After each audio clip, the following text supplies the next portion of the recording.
जळगाव जामोद तालुक्यातील येणगाव येथील रहिवासी असणारे आशिष वायझोडे यांनी पक्षात केलेल्या कार्याची दखल घेऊन त्यांना Rashtravadi Congress party social media फ्रंटच्या महाराष्ट्र प्रदेश सचिव पदावर नियुक्ती करण्यात आली आहे। राष्ट्रवादी काँग्रेस पक्षाचे प्रदेशाध्यक्ष जयंत पाटील व सोशल मीडिया फ्रंटचे अध्यक्ष महादेव बालगुडे, सह-अध्यक्ष मोहसिन शेख यांच्या आदेशाने त्यांची नियुक्ती करण्यात आली आहे। एका सर्वसामान्य कार्यकर्त्याला पक्षाने एवढा बहुमान दिल्यामुळे वायझोडे यांचे सर्व स्तरातून अभिनंदन होत आहे। या पदाच्या जबाबदारीचे पत्र व नियुक्ती पत्र वायझोडे यांना प्रदेशाध्यक्ष महादेव बालगुडे यांनी मीडियाच्या माध्यमातून प्रसिद्ध केले।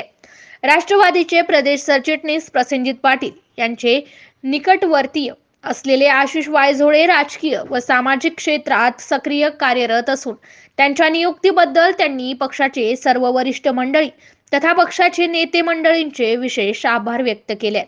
MCN न्यूज मराठी करिता संजय दांडगे, जळगाव।